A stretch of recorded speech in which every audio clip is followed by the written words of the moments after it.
E muito bem-vindos a mais um programa Francamente, diretamente dos estúdios da Move 8 Produções, Saina Franco na área, com vocês pela Rádio Difusora Jundiaí, YouTube e também pelo Spotify. Lembrando, não se esqueça de curtir esse vídeo, compartilhar, mandar sua pauta, divulgue para a galera, as pessoas que passam por aqui. Sempre tem um papo legal, um papo interessante, arte, cultura, movimentos sociais e também grandes filósofos brasileiros. Estou com ele hoje aqui nos estúdios para a gente bater um papo sobre filosofia, sobre lógica. Ele que é doutorando em filosofia pela Unicamp. E tem uma curiosidade, gente, a pauta inteira lógica, filosofia, a gente vai, né? Ele vai explicar lógica e filosofia para mim como se eu fosse uma criança de 6 anos. Mas aqui, antes da gente entrar, eu descobri que um parente dele, aí, um ancestral dele, foi o criador, o inventor do rodízio, não o rodízio de carros, o rodízio de carne. Pois é, eu, como uma boa vegetariana, quero saber mais sobre esse assunto. Estou com ele, Rafael Ongorato, aqui nos estúdios hoje. Bem-vindo, tudo bem? Tudo bem, Taina. Primeiramente, obrigado pelo convite, né? Também queria agradecer o Rafael Testa por fazer essa ponte entre nós dois. E, bom, então vamos começar contando. Vamos começar pelo rodízio. Pelo rodízio, né? Então, minha família, eu sou da parte acadêmica e tal, mas a minha família toda ela é voltada para restaurante e churrasco, porque nós somos gaúchos, né? Uhum. Então, a história do rodízio é bastante interessante, que eu tinha um tio-avô que ele veio para São Paulo, perto de Registro, e tinha a Ongarato 477, que hoje em dia se chama Ongarato 477, e era uma churrascaria na época. E não tinha esse conceito de rodízio, de churrasco, né? Então, a história que contam na família é que um certo dia o garçom que passava carne, ele, por exemplo, ia passar um frango para uma mesa e, eu não sei, a gente chama no sul salsichão e galeto, né? Ia passar o salsichão numa mesa e o galeto para outra. Que é o frango e a linguiça, é isso basicamente, basicamente, né? Salsichão é a linguiça. Sim, sim. E ele se confundiu e passou para uma mesa que pediu uma coisa, passou a outra e vice-versa. Inverteu. E aí, naquele dia, aí o dono falou o seguinte, então vamos passar um pouco de cada coisa para cada mesa e fica assim, aí cada um paga um preço fixo e tal, né?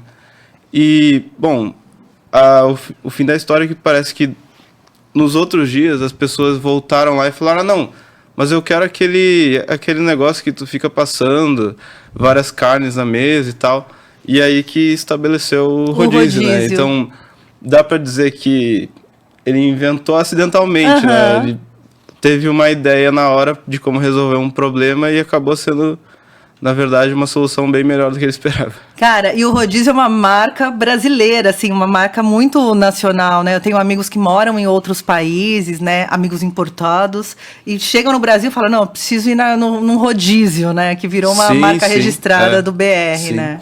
Eu tenho o meu irmão, agora ele tá morando no Canadá e tal, né? Mas ele também trabalhou com meu pai um pouco nessa área. E ele falou que ele descobriu lá que tem um Pampa churrascaria, que chama no Canadá. Que aí é também uma história interessante, que o dono da Pampa churrascaria, que tá no Canadá, há muitos anos atrás, esse dono veio chamava Galpão Crioulo. Eu conheço. Do meu pai lá.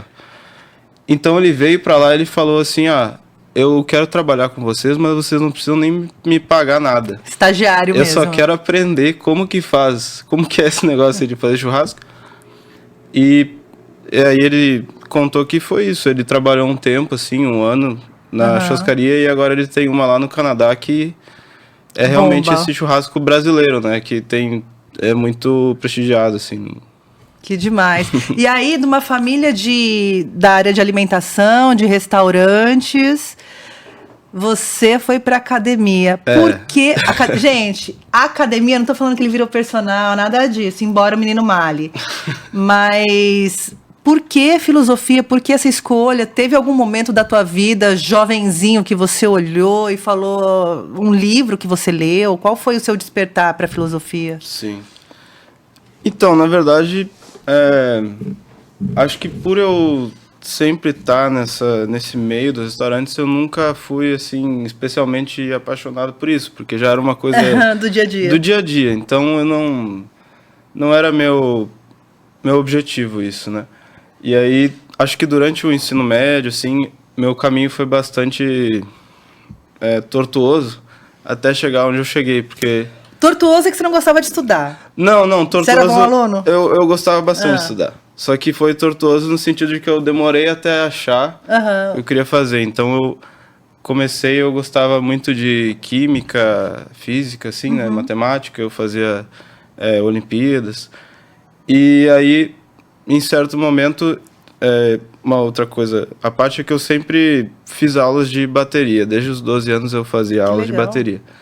E aí, chegou no segundo ano do ensino médio, eu conheci um professor lá em Porto Alegre. Era Vanei Bertotto, que ele era de uma família, não sei se você conhece o Kiko Freitas. Conheço.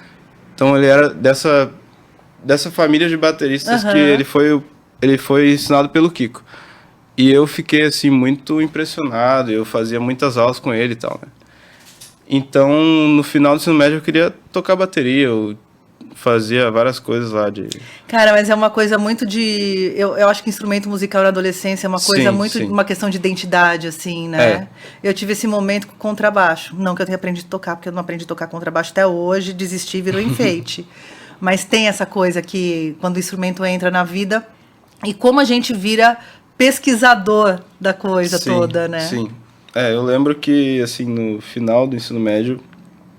Eu treinava mais ou menos umas 4 horas de bateria por dia. Hiperfoco total. E eu queria, só que aí então chegou a filosofia, né? Eu comecei a me interessar mais por leituras e coisas literárias. Não, assim. Calma, vamos lá. Vamos fazer o link da bateria com Kant, vamos fazer com Platão, vamos fazer esse link aí com os filósofos. Você estava estudando bateria, você queria ter banda? Você tocava em banda? Chegou esse momento da tua vida? Eu cheguei em algumas bandas. O que você tocava? Eu Vaneirão, não, tô brincando. Não. Eu já cheguei eu tocava um pouco na orquestra do colégio, que era músicas, assim...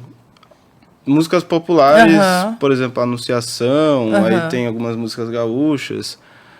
Mas aí eu comecei a diversificar bastante. Daí teve uma banda que foi mais... pra, assim, Black Sabbath e rock dos anos 70, 80. Legal. Né? E no final foi de jazz, que eu acho que eu mais gostei. Se identificou. Eu gostava mais de tocar jazz. Mas aí veio a pandemia, né? E eu tava... Quantos anos você tem? Eu tenho 24. Tudo bem, gente. Eu ia dar umas referências aqui, mas não será possível devido ao gap de idade.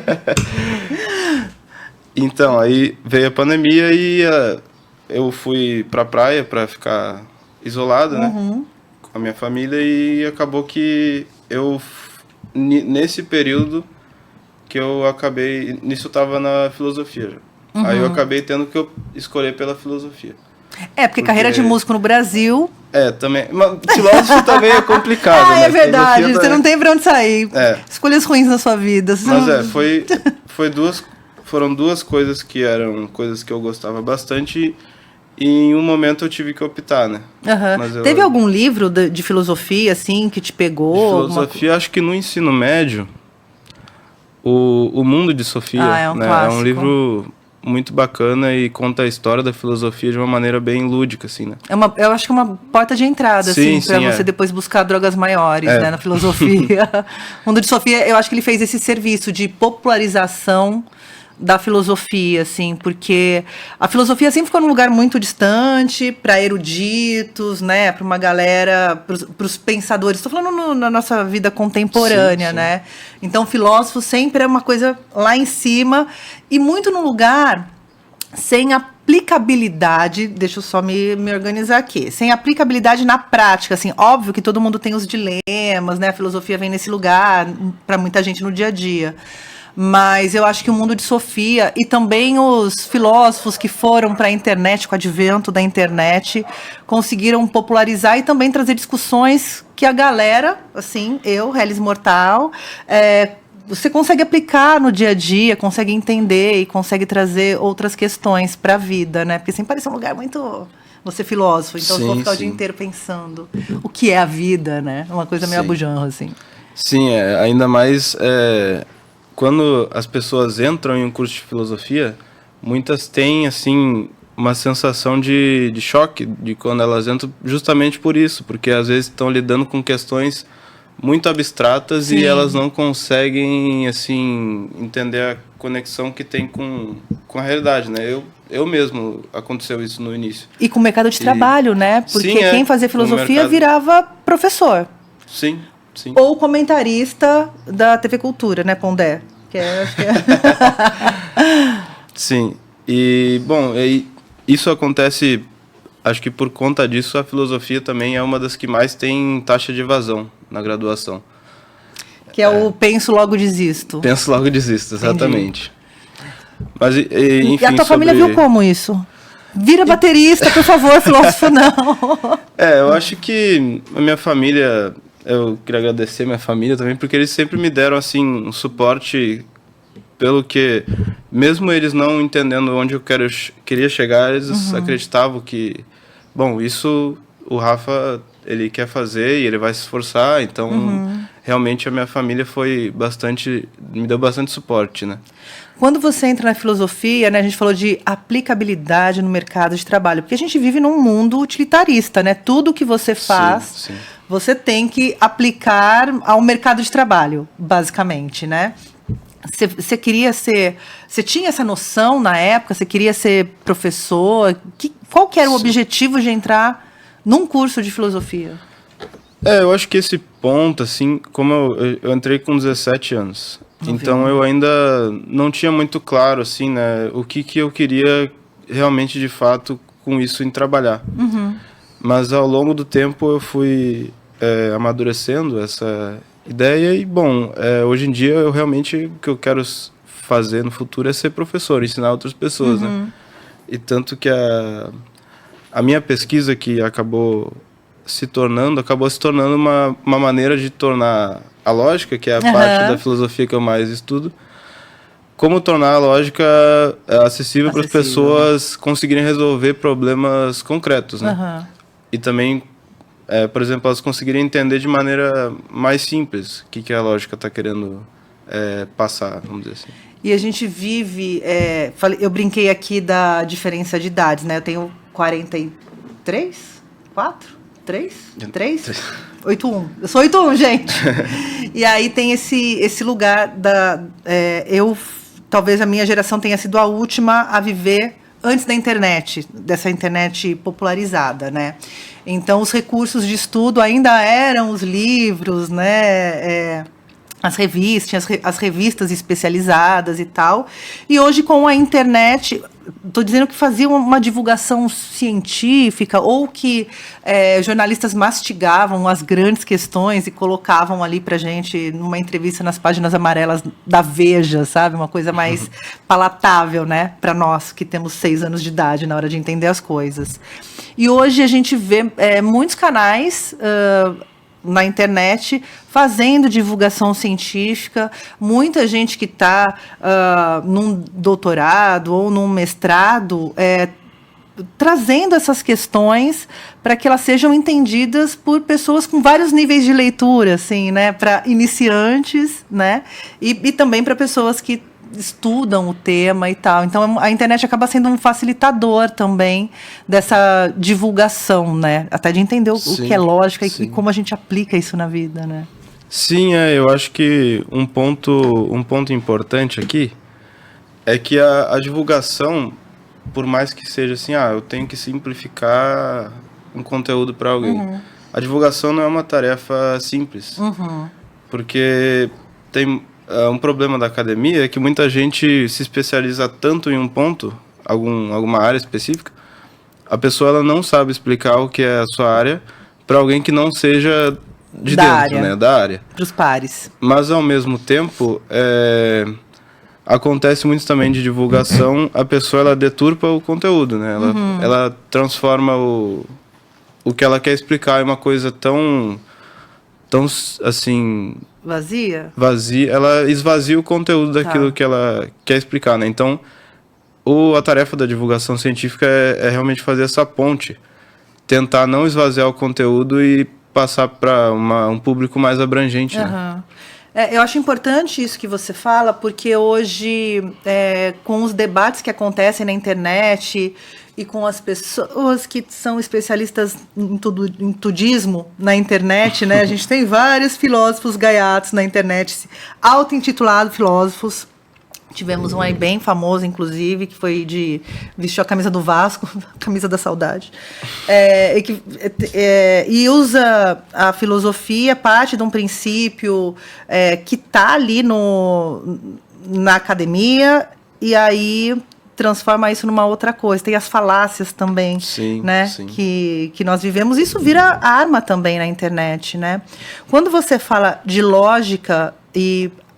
Depois, casada com o Rafa, que eu fui entender a ligação da matemática, da lógica, com a filosofia. Quando ele começou a fazer conta numa parede lá em casa, eu falei, acho que tem alguma coisa errada com essa pessoa. Não tá bem, um remedinho, talvez um tarja preta.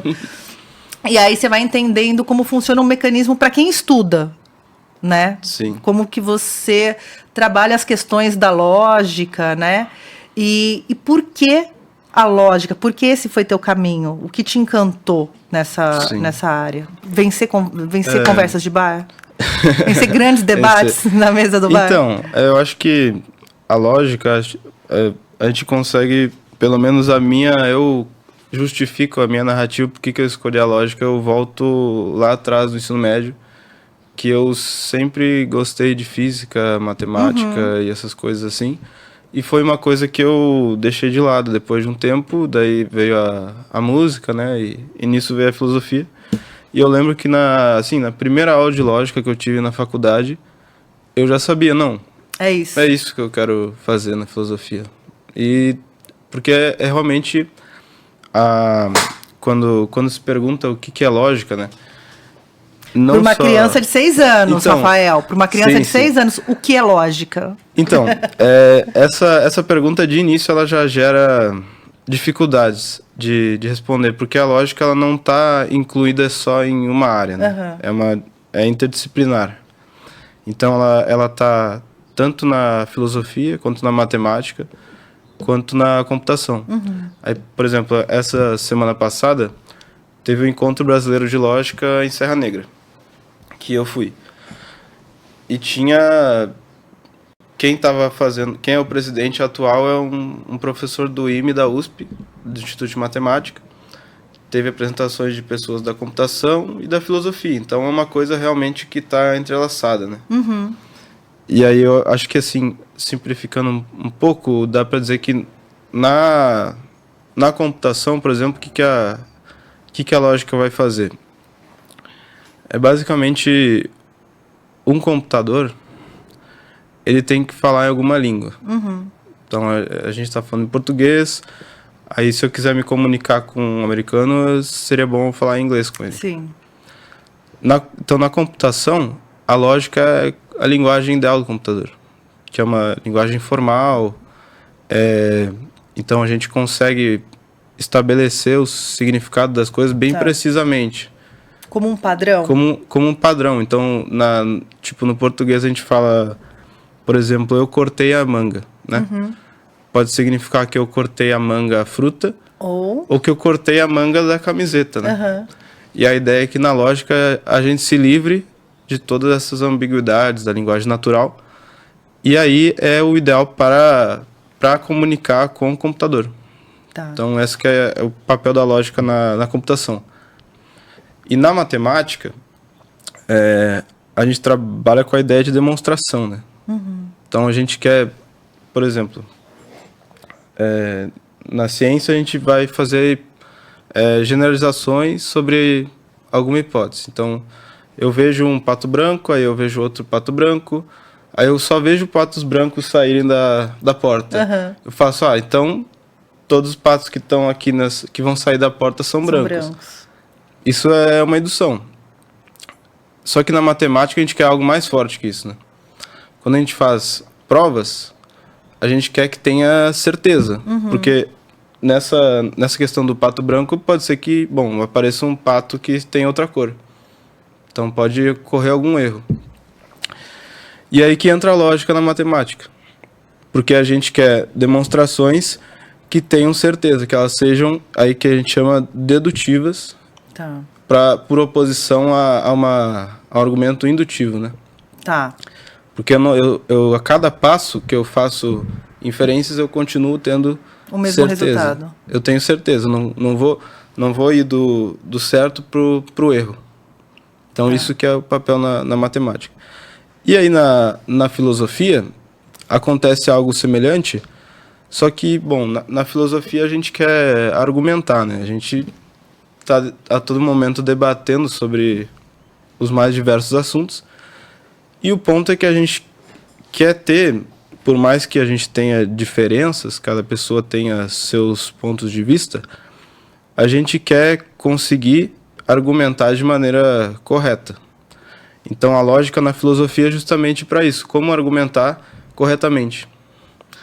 Então, por exemplo, aí trabalha com noção de, bom, eu tenho algumas premissas, que são algumas coisas que eu aceito e que eu posso concluir disso, né? Tá. Então, por exemplo, tem o exemplo mais usado, acho que é todo homem é mortal. E Sócrates é um homem. Então, disso a gente conclui Sócrates é mortal. É mortal. Isso é um argumento lógico. Aí que entra a questão lá da computação, que era a questão da forma, né? É uma linguagem formal. Por quê? Porque não importa o que eu fale, eu posso substituir as coisas aqui e falar, todo homem é mortal e Rogério é homem. Logo, Rogério é mortal. Mortal. Então, é uma coisa que independe do que eu estou considerando em particular, sabe? Então, é justamente a forma do argumento que torna esse argumento válido. Mas aí tem os dilemas, né? Porque, tudo bem, falamos aqui da imortalidade, mas a lógica tem seus dilemas. Sim, sim. Tem as suas crises. Eu quero crises, eu quero brigas, eu quero disputas Sim, de narrativa. Tem assim, até certo ponto na história da lógica, né? O que dominou foi o que a gente chama de lógica clássica, que foi consolidada por Frege, mas desde o Aristóteles é basicamente o que aconteceu. E aí o Frege ele uniu a parte filosófica com a matemática. Então, através daquelas cartas lá, da tal das cartas? É das cartas, o Frege? Não. O paradoxo. Sim. Tá. É o livro, é Conceitografia, o nome do livro do Frege. Que ele conseguiu unir duas coisas que não eram tão juntas antes, que era pensar a lógica nesse termo de argumentação da filosofia, mas também em termos matemáticos, né? Aí por isso que hoje a gente tem a lógica como uma disciplina interdisciplinar. Tá. Mas então acho que é isso basicamente sobre... Eu quero dilema, eu quero as tretas. Então, até esse ponto não tinha tantos dilemas, né?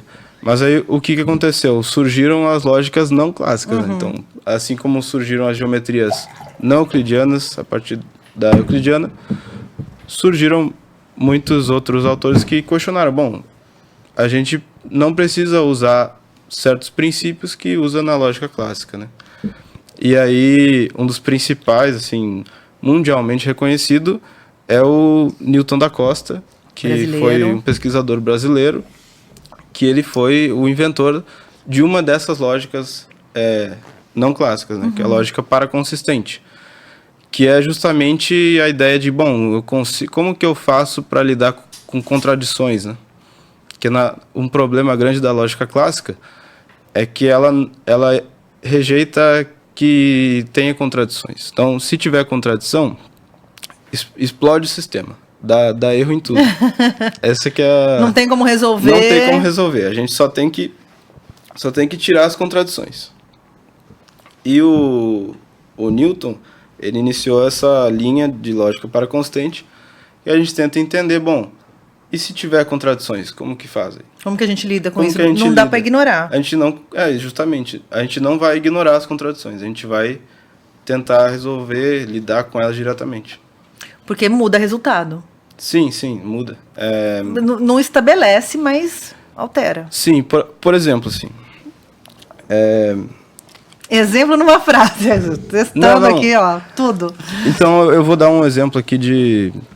Como eu tinha dito, a minha pesquisa ela foca em enigmas, né? Tá. Então, tem alguns enigmas que são, por exemplo, eu não sei se tu conhece aquele enigma de Einstein. São enigmas Viu? que... Sou uma criança de 6 anos. Então, são enigmas que tem que identificar quem que trabalha com o quê, quem que mora em tal casa. Então, João mora na Casa Amarela, Tá. João é pedreiro, esse tipo de coisa. Isso é um enigma, lógico, eles dão algumas informações sobre cada pessoa. Então, por exemplo, se João é pedreiro, então Maria é carpinteira. E aí tem que resolver esse tipo de enigma, né? Na lógica clássica tem uma solução e consegue resolver. Mas agora, por exemplo, se eu adicionar alguma coisa que não é compatível com o que está... Por exemplo, eu adiciono que João é carpinteiro e depois eu digo que ele é pedreiro, por exemplo. Sim. E aí? Uma informação contraditória, Uma seria? informação que contradiz o que está dentro ali. Tá. A lógica clássica não consegue lidar com isso. Mas usando lógica paraconsistente, a gente É possível. consegue resolver esse enigma. Então é um exemplo de como essa lógica desviante, né? Como que ela consegue resolver um problema que a lógica clássica não conseguia Quando chega resolver. mais de um elemento, né? Como ela colhe isso. Isso, E como ela responde a isso. Exatamente. E isso a gente pensando assim na vida, no dia a dia, a gente aplica isso para nossa existência em sociedade, Sim, né? exatamente. Inclusive questões políticas, questões Sim, de políticas que eu digo política pública, enfim, uma série de coisas. Né? Um dos pontos da lógica paraconsistente é como tomar decisões quando a gente tem conflito, né? Sim. Então a gente a todo momento se depara com conflito, tanto, por exemplo, conflitos morais, né? A gente às vezes precisa ajudar um amigo, mas aí se a gente ajudar um amigo, a gente vai estar burlando alguma outra regra, porque daí, por exemplo, esse amigo, eu não poderia falar alguma coisa para ele, mas se ele soubesse, ele seria muito Ajudado. beneficiado. Então é um conflito moral, então conflito de evidências mesmo. Às vezes eu quero saber alguma coisa, vamos supor que eu chegue aqui e eu quero saber que Bom, será que a Tainá estava aqui? Aí eu vejo que tem uma água meio gelada, com uns pinguinhos de água. Eu penso, bom, isso é evidência de que ela teve há pouco tempo aqui, né? Sim. Mas aí eu vou dar uma olhada no teu equipamento e daí tá tudo empoeirado, assim. É uma evidência que tu não teve aqui. Então também é... Ou que eu sou uma relapsa. O cara vira detetive aqui, ó, só com pensamento lógico. E aí esse também é um exemplo que tem evidências conflitantes, né? Então é muito interessante a lógica paraconsistente para essa tomada de decisões também. Não, e é uma coisa que a vida inteira você vai estudar. Sim. Porque mesmo o Newton da Costa deu conta de fornecer uma resposta ou fornece um sistema, um método? Não, ele... o que o Newton fez, ele Largou ofereceu... e saiu correndo. Não, ele fez... Isso aqui, ó, para ele consistência. fez muita coisa, realmente. Ele deu uma hierarquia de sistemas paraconsistentes. Mas o mais interessante é que ele iniciou uma tradição, que realmente se diz muito... a filosofia brasileira, o pensamento brasileiro tem alguma coisa que é brasileira mesmo. E nesse caso a gente tem realmente uma coisa genuinamente brasileira, que é a lógica iniciada pelo Newton da Costa, que até hoje em dia continua sendo pesquisada. Então, por exemplo, o Newton da Costa já faleceu, né? Mas ele deixou de legado o CLE, que é o Centro de Lógica e Epistemologia da Unicamp, Que é onde você faz o seu é onde doutorado. eu faço o doutorado. E tem muitas outras pessoas pesquisando no CLE, lógica paraconsistente. que é uma linha que realmente ele deixou de legado, né? Sim. E, assim, até eu estava lá nesse encontro de lógica, em Serra Negra, ele vai para lugares que a gente nem pensaria, né? Então, tinha uma apresentação de uma moça que, em conjunto com outras pessoas do Instituto Albert Einstein, estava usando lógica paraconsistente para conseguir ajudar os médicos a tomarem decisões em relação a exames médicos. Então, o que fazer quando eu tenho um exame médico que me dá informações que não batem umas com as outras, né? Perfeito. Então, perfeito. E aí é isso, né? A gente consegue aplicar, como eu disse, lá no comecinho do utilitarismo das coisas, sim, né? Sim. Então, a gente consegue trazer isso para o nosso dia a dia, para a nossa realidade, né? Óbvio que quem vai ao médico e tem um exame para ser avaliado, quer que o médico esteja preparado. E a gente se depara muito também com os dilemas éticos, né? Os dilemas morais. Sim. E tal. Isso entra nas contas da paraconsistência ou não, enquanto filosofia? Sim, sim. É que você citou a medicina e já sim, puxei. Não, Então, a paraconsistência, de início, foi montada com um sistema lógico, né? Tá. Pelo Newton. Que mas nada hoje subjetivo. em dia... não se pensava tanto nessas questões de aplicação, assim. Tá. No início era mais uma questão, como que a gente raciocina com contradições? Nesse plano mais abstrato, né? Mas hoje em dia, como isso se tornou uma linha de pesquisa, tem pessoas trabalhando na área de base e tem pessoas também trabalhando na aplicação. E é justamente aí que chega, como que eu vou aplicar a dilemas éticos, como que eu vou aplicar ao caso hospitalar também, por exemplo, quando tem uma rede de base de dados, né? Uma base de dados muito grande, em algum momento vai bater alguma informação que não entre em incompatibilidade com o resto. Então, por exemplo, base de dados, quando tem um aeroporto e eles têm que mandar mensagens para a central do aeroporto, né? E essa central ela organiza todas as informações. Em algum momento vai ter informações conflitantes. Tá. Então, isso a gente pode lidar com uma base de dados paraconsistente, usando uma lógica paraconsistente de base. Não, e a gente pensando que hoje, né? Não hoje, mas a questão da computação e que tudo são dados, né? O tempo todo, as máquinas estão ali. E que as informações elas chegam de tudo quanto é lado, essas questões da lógica e de como se usa os dados e de que forma a gente acomoda todo mundo e como, né? Sim, sim. Elas são fundamentais. Teoricamente, acho que todas as áreas. Eu não sei se a medicina deve ter uma área de lógica na academia, talvez, Sim. Porque o direito tem. Acho que esse é um dos pontos. As áreas humanas, assim, saúde. Esse é um dos pontos que eu acho que ainda não está bem consolidado, né? Porque como eu disse no início, a lógica ela está espalhada entre diferentes disciplinas. Então, por exemplo, tem muitos departamentos de matemática que não tem lógica. Porque eles consideram que não isso não é propriamente matemática. E são mais puristas, assim. São mais, exatamente. E tem muitos departamentos de computação que eles pensam, a lógica não é uma coisa que vai ser tão aplicada. Então, não vamos considerar tanto a... Nossa, gente. Justamente surge de ser uma área de base, né? Entendi. Então, ainda resta muito a ser feito no que diz respeito a ensinar lógica. Eu mesmo penso que deveria ter, no ensino médio, uma matéria de lógica e pensamento crítico. Mas, viu, a gente tá vivendo uma sociedade que o MEC tira a obrigatoriedade do ensino de filosofia, do ensino médio. A discussão que a gente está vivendo hoje é essa, né? Eu não sei se ainda tem. Na minha época tinha filosofia no primeiro, segundo e terceiro colégio. Filosofia e psicologia, né? Mas filosofia, sociologia, tem algumas matérias que deveriam ser obrigatórias, assim. Principalmente, você entrou com 17 anos na faculdade, eu também entrei, mas quando a gente é adolescente, que a gente está construindo o nosso olhar para a sociedade, construindo a nossa percepção de mundo fora do nosso núcleo familiar, né?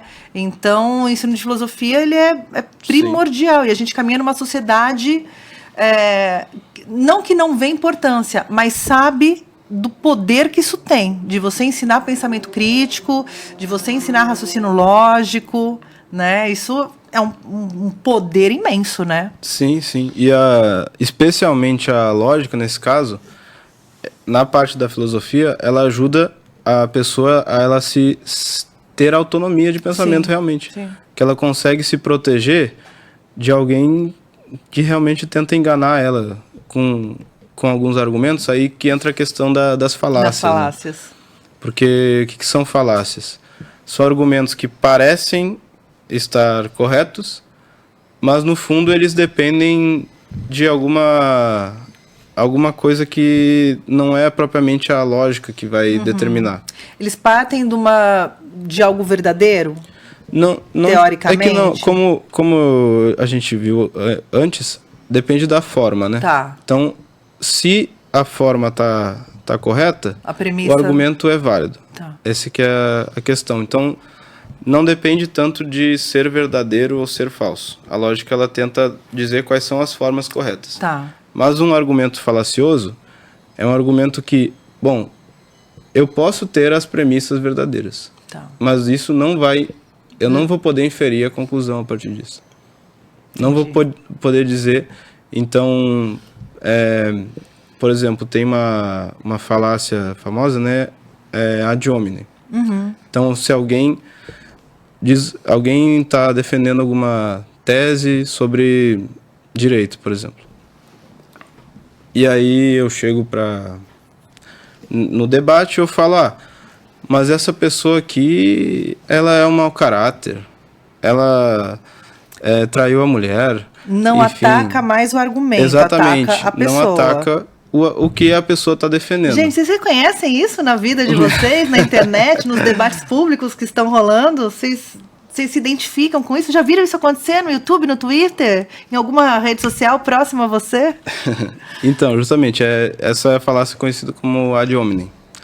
E aí tem um catálogo de diversas falácias e essa é a parte negativa, né? Uhum. Mas a gente também aprende a como argumentar corretamente, que é o que a gente quer. E isso dá pra gente aplicar a discutir relação com o marido?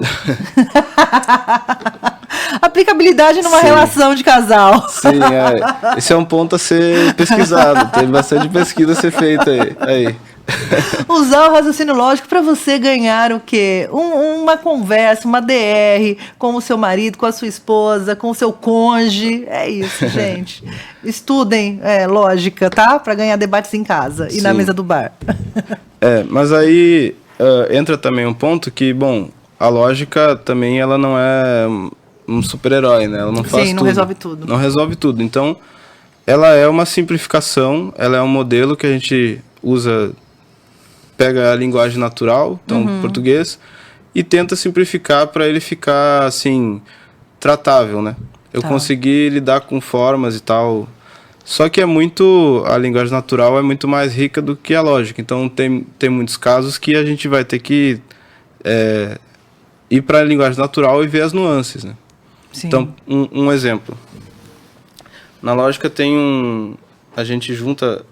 Tem sentenças. Então, uma frase, sei lá, Tainã faz um podcast. Isso é uma frase. Eu posso juntar essa frase com outra. Aí é a conjunção. É o E. Então, eu falo, Tainã faz podcast e essa mesa é preta. O E junta essas duas proposições.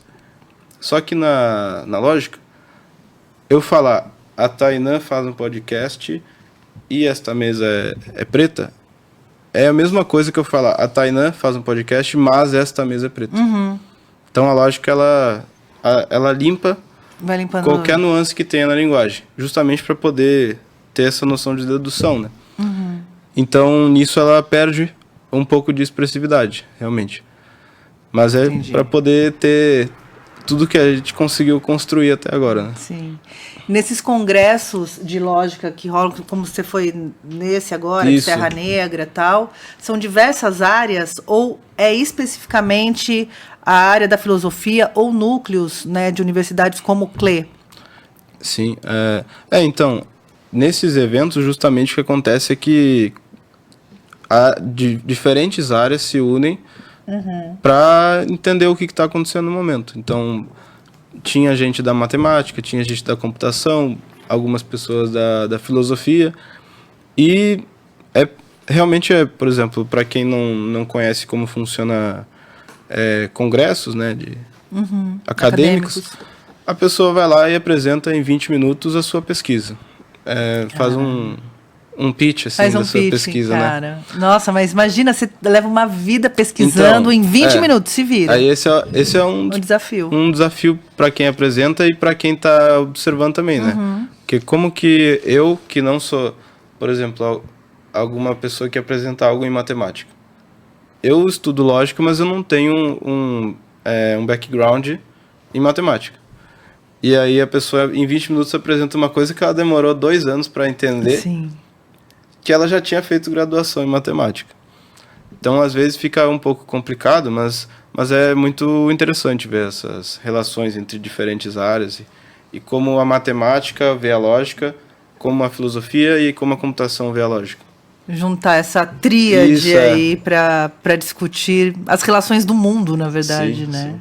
Viu, você trouxe livros aí, o que você trouxe? Isso, vamos lá. Então, eu trouxe alguns livros que é para quem tem interesse em lógica e quer começar a estudar lógica, né? Bom, onde que eu vou começar? Por onde eu começo? Por onde eu começo. Então, uma coisa muito bacana, eu aponto para lá, né? Isso.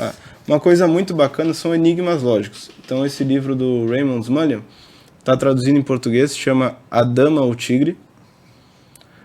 E ele apresenta diversos enigmas lógicos que são probleminhas, assim, bem simples, para a pessoa entender o que é a lógica. Vai falando. Outro aqui também, o Enigma de Scheherazade. Então, deixa eu Isso ilustrar. Aqui seria tipo o mundo de Sofia para lógica. Para lógica, exatamente. Tá, a porta de entrada. Esse é o mundo de Sofia para lógica. O Raymond Mullen tem vários livros sobre isso. E os traduzidos para o português são esses dois. Então, um enigma, acho que simples, que eu posso falar aqui para tentar entender o que acontece, por exemplo, é o enigma que eles chamam dos cavaleiros e patifes, ou cavaleiros e bandidos. Que é o seguinte, tem que imaginar que tem uma ilha em que tem 2 tipos de habitantes, os cavaleiros e os patifes. Aí os cavaleiros, eles sempre falam a verdade. E os patifes sempre mentem, sempre falam alguma coisa falsa, né? E aí, nesses enigmas, algum habitante fala alguma coisa e a pessoa tem que deduzir se ela é cavaleiro ou patife, né? E aí, por exemplo, vamos pensar num caso que um habitante fala: eu e meu amigo somos patifes. E aí o ponto é o seguinte: se ele for um cavaleiro, daí não dá, né? Porque ele tá falando que ele é um patife. Sim. Então ele tem que ser um patife. Então esse tipo de coisa, a pessoa começa a pensar. Mas se o patife somente... Se for... Oi? Se o patife somente... Isso, se o patife somente... E o cavaleiro então só fala a verdade. Então, se o patife somente... Então não é verdade que ambos são. Sim. Então o amigo dele é um cavaleiro. É um cavaleiro. Então a gente consegue... tudo isso foram passos lógicos. Sim. Que a gente fez. E aí, isso de maneira informal, né? A gente consegue formalizar isso no que a gente chama de lógica formal. Aí tem um livro excelente, chama Introdução à Lógica, escrito pelo professor César Mortari. Esse livro, acho que, assim, na maior parte das universidades brasileiras de filosofia, esse é o livro... As contas, gente, as equações. Não, mas aqui. Eu prometo que esse livro ele começa bastante calmo. Rafa, não me minta, não me minta. Gente, olha, eu vou mostrar na câmera aberta aqui. Para você que tá na Rádio Difusora, vocês não vão conseguir, então vocês vão ter o YouTube, por favor. Mas eu só abri aqui, só conta, gente. Só conta, já me deu o quê? Um desespero. Um pequeno desespero. Mas ele é bastante Me convença acessível. que esse livro é acessível. Então, olha o primeiro capítulo. O primeiro capítulo não tem tanta conta assim. Vamos. Fala desse também, senão... Não. Esse aqui é do patrão, né? Eu vou ter que falar. Gente, aliás, já entrevistei o Walter Canelli durante a pandemia. Fica o convite aqui para ele voltar. A gente teve um papo muito legal. Enfim, sobre pensamento crítico, sobre lógica, sobre fake news. Entrevistei o Abílio também, que recentemente encontrei na mesa de um bar. Ele ficou de voltar, mas sumiu do mapa. Mas tudo bem, fica pra próxima. Ele tinha uma banda, né, parece. Tinha falsos Picassos. O que acontece com os caras da banda que vai tudo pra filosofia, vai tudo pra área da lógica? Ele era batera, não era? Não lembro. Ele era baterista. Batera, falsos Picassos. A banda existe? Virou um trio agora, né? Sim. É isso. Mas enfim, fala. esse livro aqui, então, como eu tinha dito, tem uma maneira de pensar a lógica em termos de problemas, puzzles, enigmas e... Puzzles.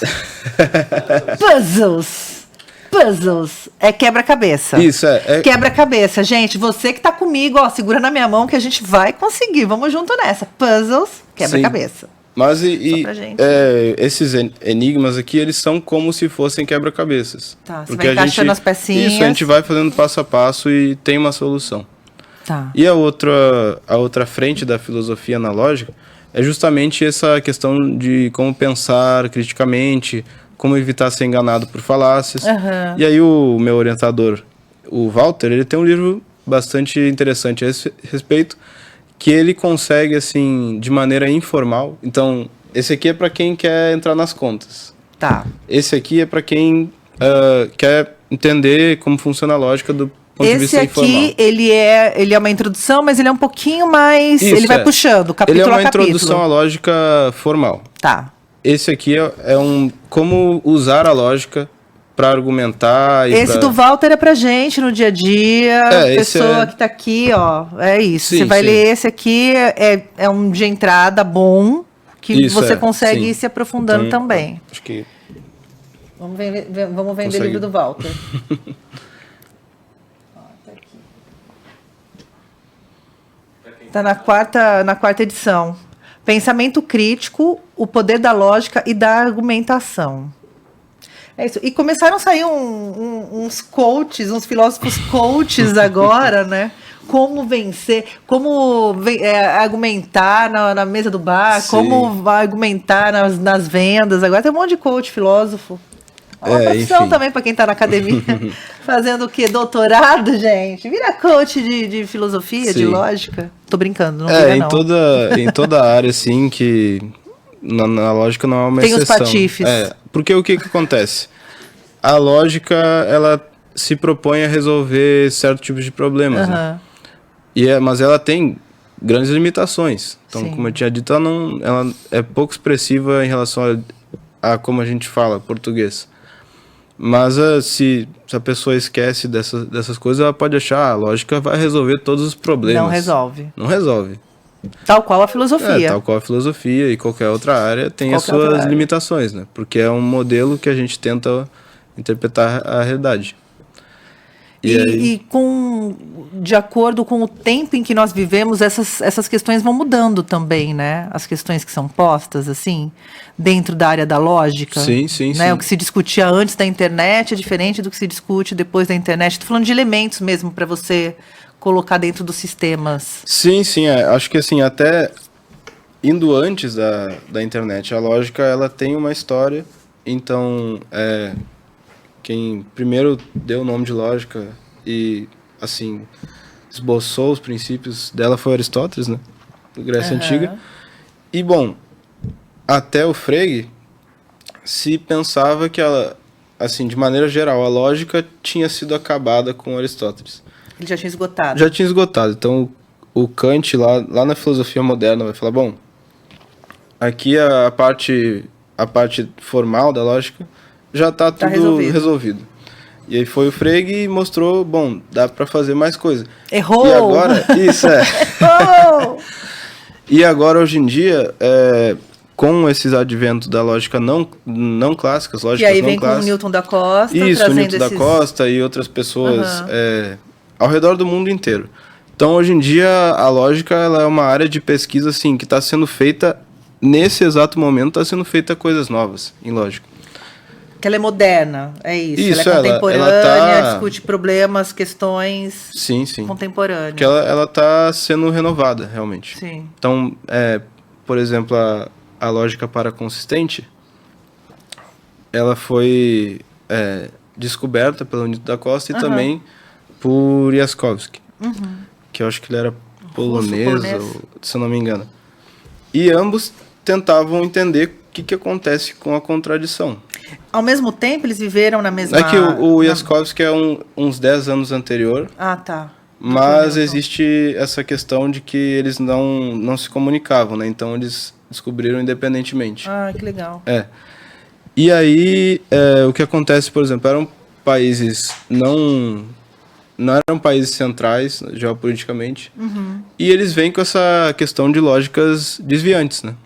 Então também tem esse ponto político de que... Não gostaram deles porque eles estavam desdizendo outros pensadores, né? E é justamente quando tá dando tudo certo, não precisa pensar em contradição. Precisa pensar, por exemplo, no caso brasileiro, quando a gente começa a ter que enfrentar situações do dia a dia que a gente está sempre em conflito, né? Sim. Então isso, assim, também é um ponto de pensar, bom, por que surgiu a lógica paraconsistente aqui no Brasil, né? Cara, e assim, você acha que se o Newton da Costa fosse, sei lá, americano ou de algum país europeu, ele teria muito mais não capilaridade, mas, sei lá, teria uma indicação ao Nobel, sei lá, uma coisa maior, porque a gente tem uma questão também com os pensadores brasileiros, assim, né? Acho que existe uma hierarquia mundial ali de estabelecer quem são as pessoas do mundo, né? E o Brasil não tem nenhum Nobel com mentes brilhantes que tivemos aqui. Sim. E um trabalho desse... O Newton da Costa, ele é prestigiado mundialmente, sim, mas realmente tem essa questão na academia que a gente acaba sendo subordinado muitas vezes. Sim. O próprio inglês, ele se põe como a língua franca, né, de pesquisa. Então, por exemplo, se vem um estrangeiro, seja americano, seja falante de inglês, se ele vem para o Brasil, todos que estão num congresso que tem um americano tem que falar inglês. Isso, de uma certa maneira, é bom, porque aí todo mundo se comunica numa língua só, mas também mostra, assim, qual que é a língua que se mostrou dominante, né? Sim. Então tem esse ponto, realmente. Eu pergunto isso justamente por conta de ter essa percepção, né? Que o inglês é a língua dominante dentro das linhas de pesquisa em qualquer lugar do mundo.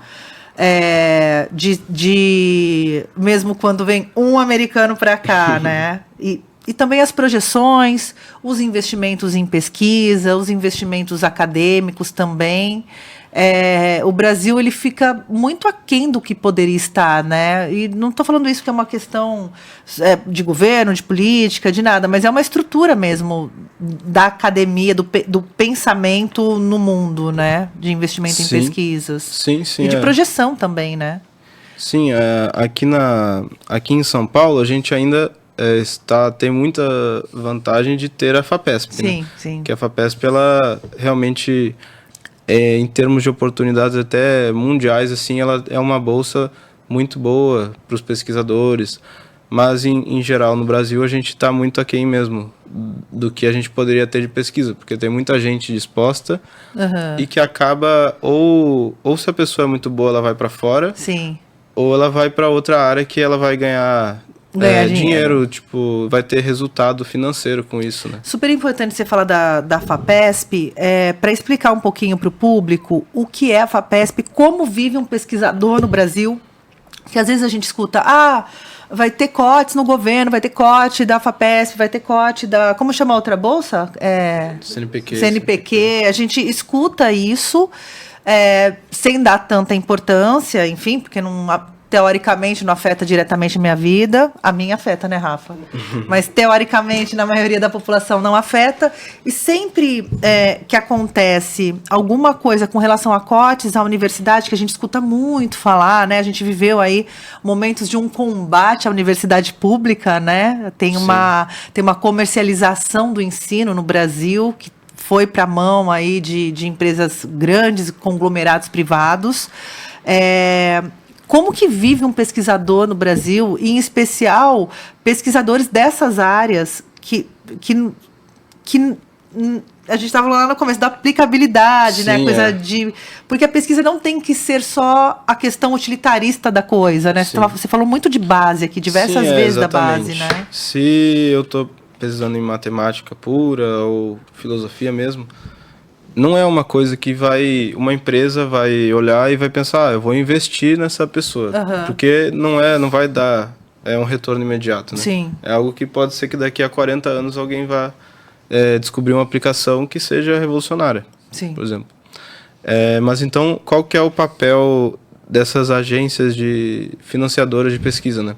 Então, no Brasil, quem faz pós-graduação, no caso, faz mestrado e doutorado, a pessoa ela entra num programa de pós-graduação, ela não é contratada para o emprego. Então ela entra como estudante de mestrado, estudante de doutorado, e essa pesquisa, a pessoa supõe que ela vai, por exemplo, vai fazer a pesquisa, ela vai ficar o dia inteiro pesquisando. Sim. Né? Então, na grande maioria dos casos, a pessoa não tem condições de trabalhar em conjunto com o mestrado, em conjunto com o doutorado. Então aí entra essas bolsas que elas não são exatamente um emprego. Então nós somos bolsistas, a gente não tem os recolhimentos, INSS. Não tem 13º, INSS, direitos trabalhistas em geral, mas a gente recebe um salário para que a gente consiga se manter, né? Então aí a CAPES e o CNPq são órgãos nacionais que dão bolsas tanto para quem está na graduação, que faz iniciação científica, iniciação à docência, e para quem está na pós, bolsa de mestrado e doutorado, né? E aí, no caso, por que eu citei a FAPESP, né? Porque a FAPESP é um órgão do Estado de São Paulo que ela também concede esse tipo de bolsa, de pós-graduação, de graduação, só que como São Paulo tem um tipo de acordo com a FAPESP, que ela precisa receber tantos recursos anualmente, ela consegue ter mais recursos para oferecer aos pesquisadores. Tá. Então é uma bolsa mais atrativa, né? Então realmente no doutorado, no mestrado, dá para tu viver aqui, no caso em Campinas ou em qualquer outra cidade de São Paulo, só com a bolsa. Mas aí é exclusivo, obviamente, gente, que não dá para fazer duas, às vezes a gente faz três coisas ao mesmo tempo. Mas existe alguma questão que bolsista não pode trabalhar, não pode ter vínculo empregatício? Como que funciona? Então, até pouco tempo atrás, a CAPES não podia trabalhar junto com a pesquisa. Tá. Só que acontece que a bolsa está muito defasada, né? Então, eles ganham, se eu não me engano, no mestrado é 2.100 de salário. E muitas vezes aqui em São Paulo não tem como viver com esse salário. Né? Tem lugar que você paga o aluguel de... R$2.000 o aluguel. Exato. Aí você vive de luz. Agora a CAPES tem uma maneira de tu conseguir trabalhar em conjunto com a pesquisa. O que é menos atrativo, na verdade, né? Eu acho que é por isso que, de repente, tem que querer muito ser um pesquisador. Ser um pesquisador no Brasil é um desafio, porque tem essas dificuldades, e aí depois também tem a questão de onde que eu vou trabalhar, né? Mas aí a FAPESP é dedicação exclusiva. Viu? E com tudo isso, assim, todas essas questões, você ainda escuta... Não, mas é minha opinião. Você escuta essas coisas no argumento, mas essa é minha opinião. Não interessa o quanto você estudou, a bagagem que você tem. Claro, isso acho que assim, sempre vai continuar, que é realmente o desconhecimento de argumentação. Sim. Por isso que eu acho que a lógica é tão importante para a gente diferenciar o que é um argumento e o que é uma opinião. Então, num debate público... Não terminei o programa ainda, Rafael. O Rafael mandando em mim. Você é louco, moleque? Você tá doido? Expor aqui o Rafael. Continuamos aqui, que eu não vou cortar isso aqui não, tá? Vai ficar assim. Depois eu vou fazer umas aulas com ele pra ganhar os argumentos de você, porque não dá, hein? Fala, Rafa, dessa importância do ensino do aprendizado, né? Não é nem o ensino só, mas o aprendizado de lógica para você... Nem lembro mais o que a gente tá falando. Para diferenciar de opinião, né? Porque isso. A gente vê na internet as pessoas... elas ficam em bolhas, que cada uma só é alimentada por aquilo, pela própria opinião que já acredita. E a lógica, a gente faz esse esforço de que pensar, bom, eu não vou pensar o que eu acredito. Eu vou pensar se eu tenho determinadas afirmações, o que eu tenho que extrair daí. Sim. Então é justamente que não interessa a minha opinião nesse ponto. Interessa o que se segue das premissas. Tá. Então esse que é o movimento que a lógica faz. Porque a internet, às vezes, ela pode ser muito prejudicial justamente por isso, né? As pessoas estão levando como ciência, inclusive, o que é uma opinião, né? E há essa confusão também das bolhas, né? Depende do que você se alimenta na internet ou do que você alimenta, né? O viés de confirmação, as bolhas, os algoritmos, a gente escuta muito falar disso. E num debate público que está... Não só no Brasil, a gente fala, no Brasil está rachado, mas no mundo está rachado. Você ter elementos para uma discussão é muito importante, né? É mais importante, inclusive, né? Não, aí não entra só a lógica formal, mas também entra saber extrair, saber quando que esse texto aqui ele está sendo falacioso. Sim. Por exemplo, ou então... Essa informação que eu estou lendo, ela é confiável, de fato? A fonte. Porque muita gente... segundo estudos... Estudo aí de alguma... quem? Estudo de quem?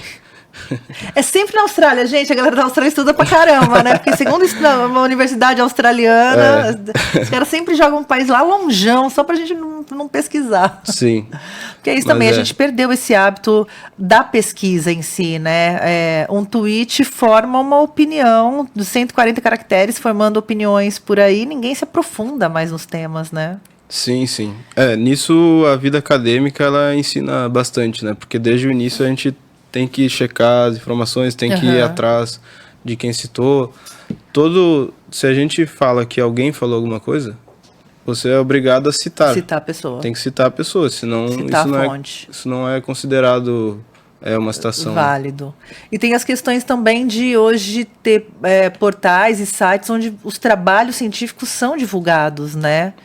Não só em livro. Então, você tem fontes aí da academia que estão disponíveis, né? Sim, a grande parte do trabalho hoje em dia é feito em artigos. Sim. E aí tem o Google Scholar, que a gente consegue encontrar, também o academia.edu, então tem diversas... Tudo em inglês? Como que é para você... Você escreve em inglês os seus artigos ou em português? Sim. Porque eu acho que, de repente, na hora de traduzir alguma coisa, existe essa problemática de a língua que você vai traduzir não dá conta do que você está falando em português, porque tem essa questão da palavra, né? Que a questão de escrever textos em inglês ou em português também volta naquele ponto de que inglês é a língua franca para pesquisa hoje em dia. Então depende muito do meu objetivo.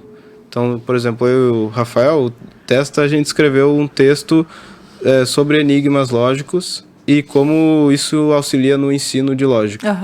Só que o nosso objetivo era que os professores brasileiros utilizassem esse texto como ferramenta para ensino, né?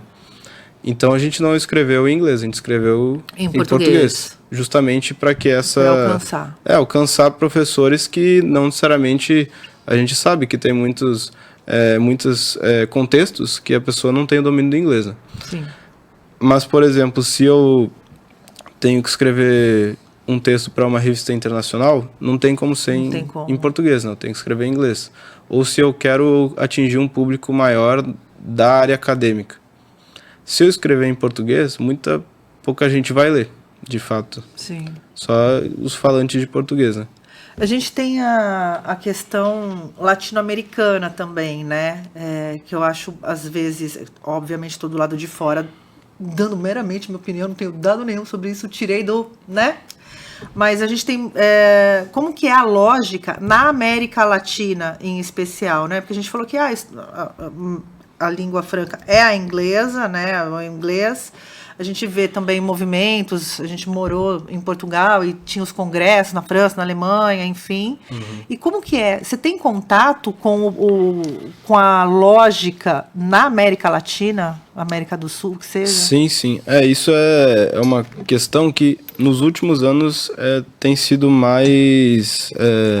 as relações estão se estreitando mais. Sim. Né?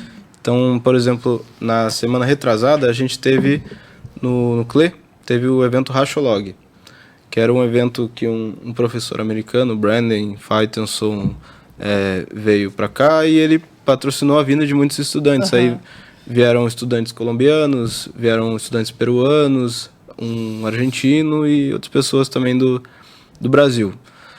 E aí isso é o que acho que está acontecendo mais, realmente estreitamento das relações entre a América Latina, realmente. E uma coisa curiosa é que eu, por exemplo, eu nunca estudei a fundo o espanhol, né? E é curioso eu chegar para um argentino e eu ter que falar em inglês com ele. Poderia falar em espanhol. Né? Esse é uma grande deficiência do Brasil, né? E é justamente uma coisa que eu já estou indo atrás. Eu estou estudando espanhol e eu consigo falar assim um pouco, trocar uma ideia, né? Mas eu acho que é fundamental a gente aprender espanhol.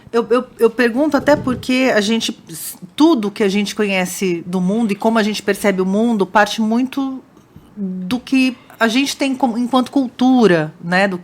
Das nossas vivências, do que a gente vive. É óbvio que na academia tem os métodos e as contas, né? Um pensamento que é mais modulado, elaborado para você trazer os debates.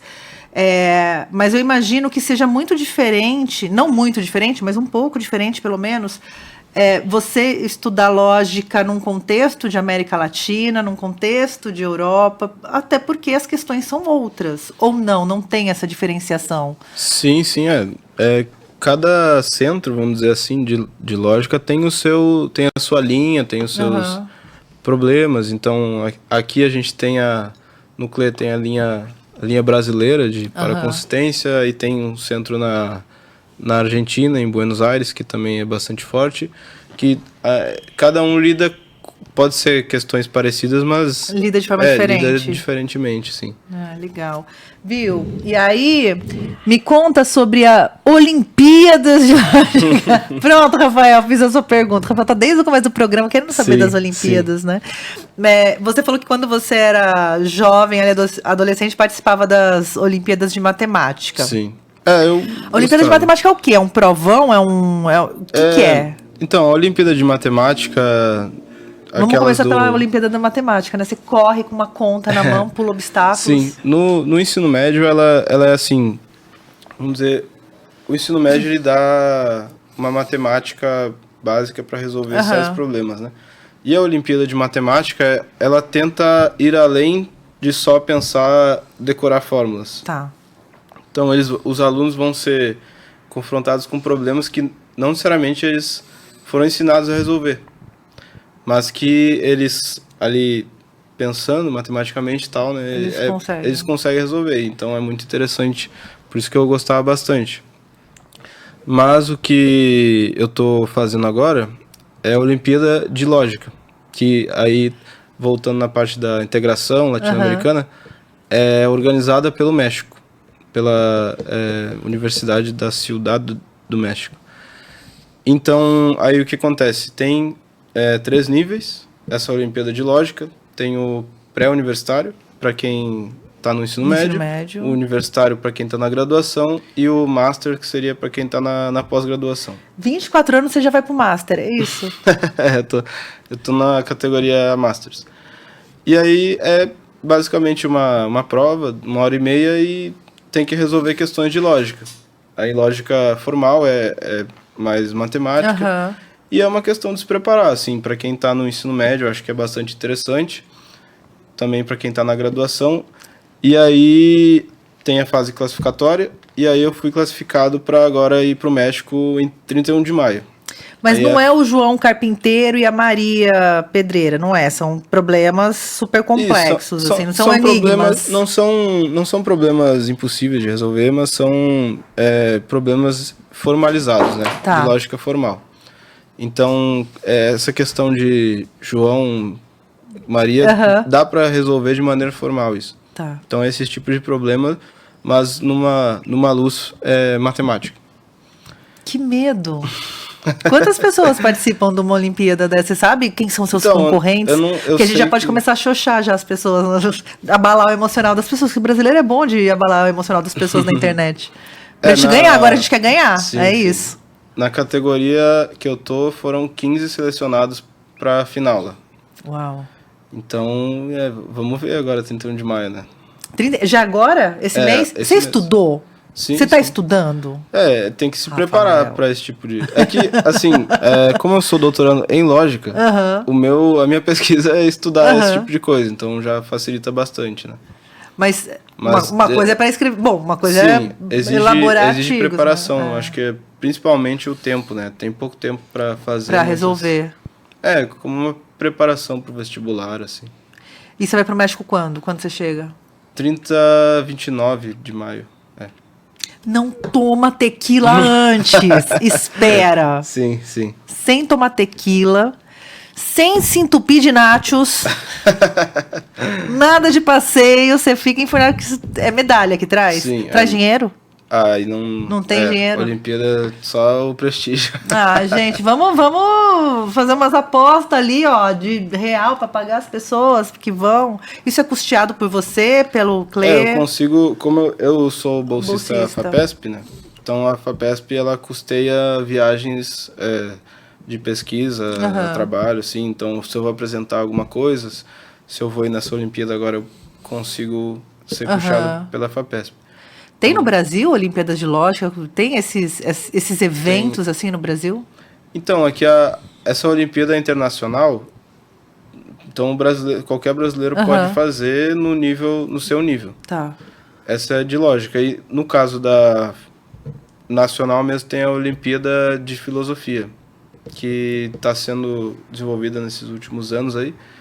E ela é bem bacana também. Mas como que você vai fazer uma Olimpíada de filosofia? Não, Conta, isso- não? Eu digo para as pessoas do ensino médio. Ah, tá. Isso, para pessoas do ensino médio, graduação, que são...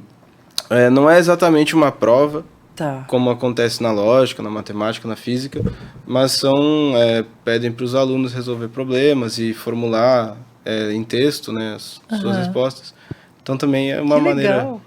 bem bacana de... Você chegou a pegar a prova da filosofia aqui no Brasil? De Olimpíadas? Não, porque ela começou... Agora que ela começou, assim, realmente ser desenvolvida pelo pessoal. A maioria que está fazendo isso agora é lá na UFSM, de Santa Maria. Santa Maria. Eles estão Santa trabalhando Maria é nisso. uma cidade de grandes músicos. Tenho muitos amigos músicos em Santa Maria. Nasce muito músico lá. Não sei o que acontece com a água de Santa Maria. De repente, porque é uma Acho que cidade... tem uma universidade de música, é uma talvez, cidade né? universitária, né? Muitos Aí amigos de Santa incentiva Maria. muita gente a participar. Bateria você toca ainda? Não, eu mudei por razões práticas pro violão. Aí eu toco violão e tal. Mas bateria, eu tinha uma no Rio Grande do Sul, né? Aí trazer Aham. pra cá, eu vim... pra cá eu morava em uma kitnet de 10 metros quadrados. assim. Não cabe nem um prato direito. nem um Viu? Você tá quanto tempo em Campinas? Desde 2022. 2022. É. Finalzinho de pandemia, você já tava pra cá. Sim. Que é época de a graduação, não? Final de graduação? Sim, eu me formei em 2021 e em 2022 eu já veio estava pra aqui. cá. E a escolha do CLE...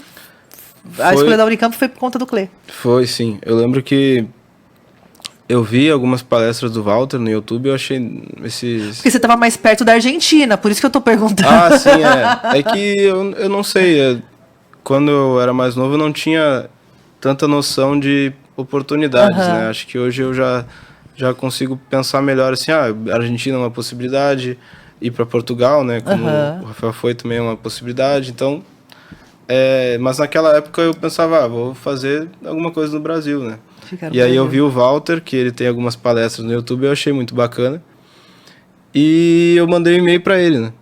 Só que naquela época ele estava muito doente, que ele tinha pego uma bactéria numa viagem, né? E esse primeiro ano foi bastante complicado, assim, porque aí eu só vi o Walter 6 meses depois de eu começar meu mestrado, porque ele estava no hospital, né? E eu não sabia qual seria a perspectiva e tal. Então foi bem difícil esse começo, mas aí o Walter chegou e melhorou e tal, e hoje A produção acadêmica tá, todo vapor. agora estamos a todo vapor. Muito bem, muito bem. Viu, o que a filosofia trouxe para sua vida e o que você diz para quem quer? Um jovem de 2000, um jovem TikToker de 2025, o que você fala para a galera aí que pensa em entrar não só na área acadêmica, que ainda é um desafio, né? Mas em especial na área da filosofia, da lógica. Sim. Eu acho que assim, da filosofia, a principal contribuição que eu acho que teve para mim é eu ser mais cauteloso. Que eu acho que normalmente as pessoas tentam resolver os problemas de maneira muito rápida. Sim. E aí o que acontece quando alguém entra na filosofia é que ela vê, bom, a ideia de mundo que eu tinha na minha cabeça que ela não Acabou. precisa ser assim.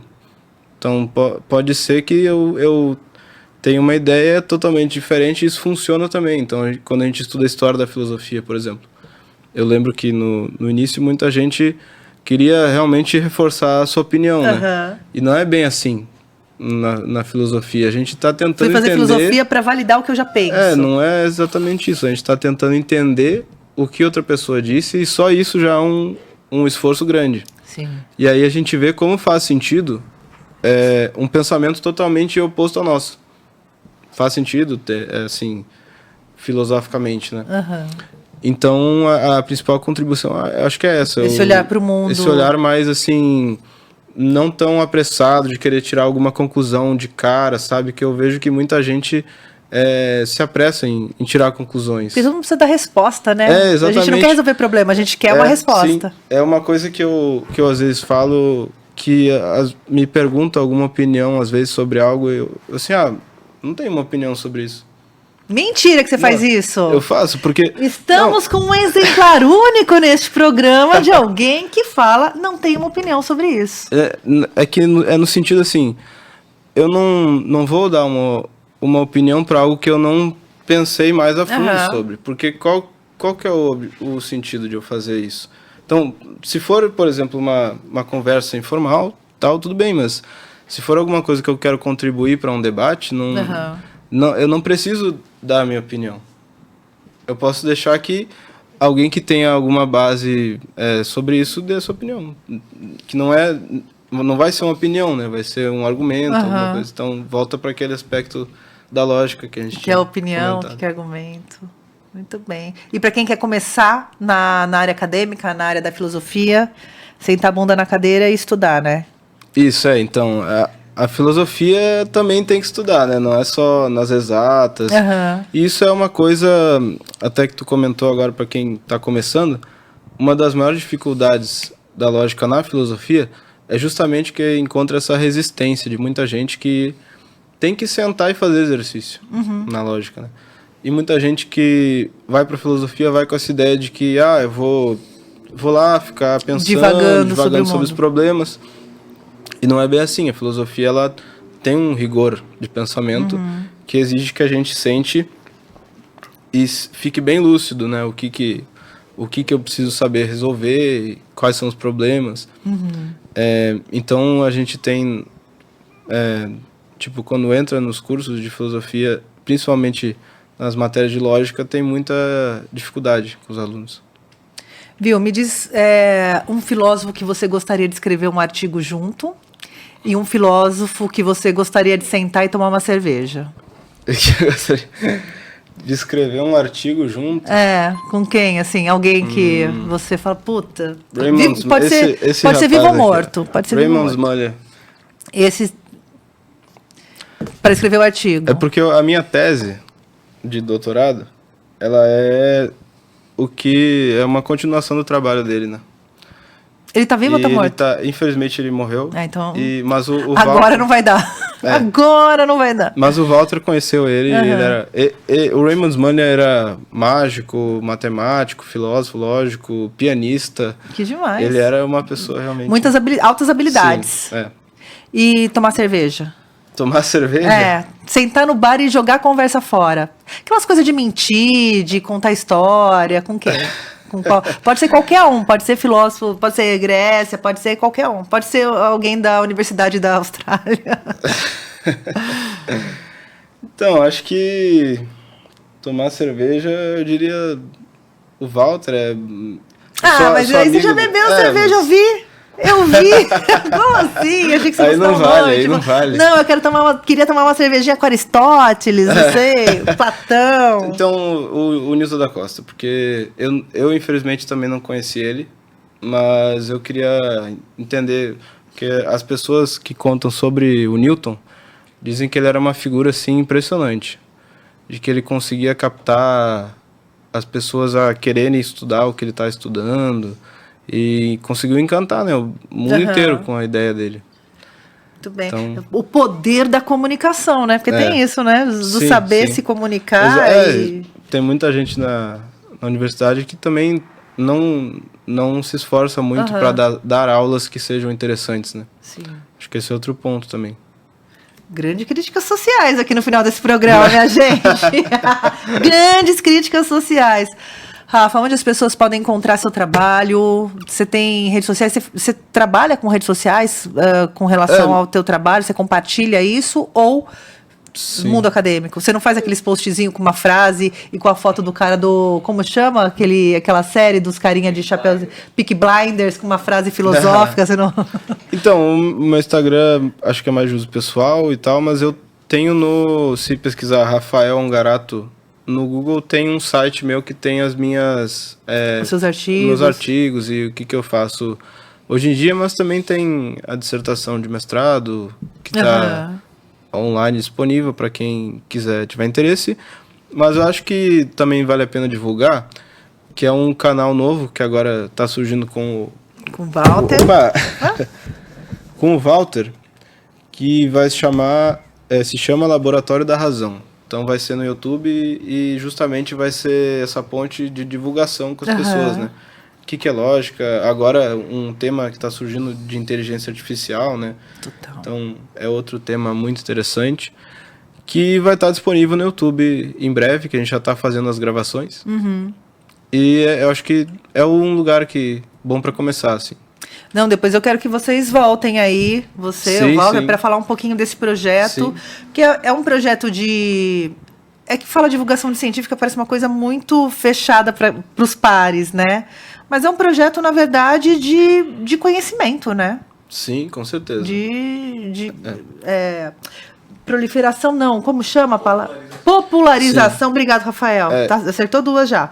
Popularização do conhecimento. Isso, na verdade, surgiu ano passado, que eu e o Walter, a gente fez um curso de extensão na universidade, né, que se chama Universidade, que é em letra maiúscula, que é para pessoas acima de 60 anos. Então a gente fez um curso, chamava, acho que é como pensar, como resolver problemas dos pequenos aos grandes. Tá. Então era um curso de pensar esses puzzles, esses enigmas, só que voltado para todas as pessoas, né? Tá. Então aí tinha professores da engenharia química, tinha um teólogo, tinha pessoas de todas as áreas. E eles gostaram bastante, assim, a gente teve um feedback bem positivo. Aí eles até no final do curso falaram, vamos fazer então próximo, né? Só que aí o Walter foi viajar e eu tinha que fazer minhas coisas da tese, né? E aí ficou essa questão, as pessoas se interessam, né? Então vamos fazer um canal sobre isso, vamos divulgar mais essa conexão da lógica com os problemas concretos. Agora, tem que ter um episódio de lógica e pensamento crítico voltado para as tia do Zap. Né? Sim. Para ensinar um pouquinho de pensamento crítico, né? De raciocínio lógico, pra gente não consumir tudo que a gente recebe. Sim, com certeza. Aplicação à vida real, gente. Todo mundo se beneficia. Todo mundo se beneficia.